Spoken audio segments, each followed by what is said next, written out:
Good morning, Oklahoma, and welcome to Cow-Calf Corner. This week we continue on our theme in January 2023 on calving season and being prepared for calving season and some of the things we encounter in calving season. And our topic this week is colostrum. Colostrum is a really critical thing for a baby calf to get an adequate dose of very early on in life. And we're talking literally within the first few hours after that calf is born. He needs to get up and nurse his mother, or she, and get an adequate dose of colostrum. And in all mammals, colostrum is critical for establishing or giving them passive immunity. And baby calves that don't get an adequate amount of colostrum within that first few hours will tend to have a lot more health problems all the way through life, or potentially not even survive beyond the first few days. Now, how does this work? Basically, a newborn calf has a naive immune system, meaning they've not been exposed to anything to build up any immunity to potential disease. And so colostrum is full of a lot of good things that stimulate passive immunity in this baby calf, primarily immunoglobulins. And how does this process work?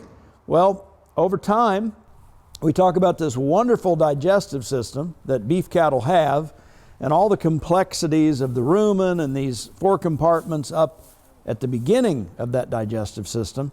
But when a baby calf is born, we have something called an esophageal groove, which as they begin to nurse, kind of creates a bypass system so that that initial milk and colostrum ingested passes through and goes straight to the small intestine.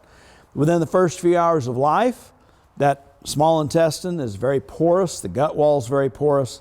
It permits all those things that stimulate passive immunity to get straight into the bloodstream of the calf and create that immune system.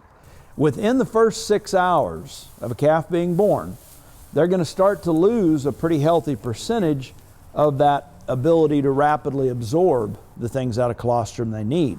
Within the first 12 hours, they start to lose quite a bit of that potential. So the reality is we need to make sure that a calf gets an adequate dose of colostrum within the first 6 to 12 hours of life. If we're in question about just how vigorous that baby calf is, we should always be prepared to administer or give them colostrum. Last week on Cow-Calf Corner, we talked about some of that equipment you want to have on hand going into calving season. Among those things is a feeding tube, so you could actually get that colostrum into the calf. But we can keep natural colostrum around. We can potentially buy it from dairies, collect it from our own cows. If we're going to have colostrum on hand, typically we're going to keep it frozen for a lot of the year. If we've got a natural source of colostrum, we need to remember to thaw that slowly. We don't want to put it in a microwave.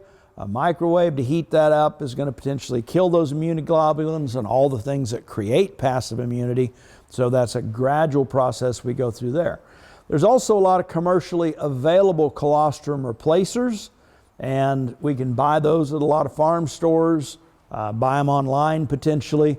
If we're going to use something like that, we're going to end up mixing it with water and use that feeding tube to actually get it into a calf. We want to make sure we've got a really strong immunoglobulin content in that and an actual colostrum replacer as opposed to a colostrum supplement if we're going to go that route. So we'll continue to talk about calving and some of the things we need to be prepared for in the next few weeks. But one of the things producers are encouraged to have on hand as we go into any calving season is a few doses of colostrum just to make sure we're getting those calves off, getting those immune systems stimulated, and keep them healthy and off to a good start. Thanks for joining us this week on Cow-Calf Corner.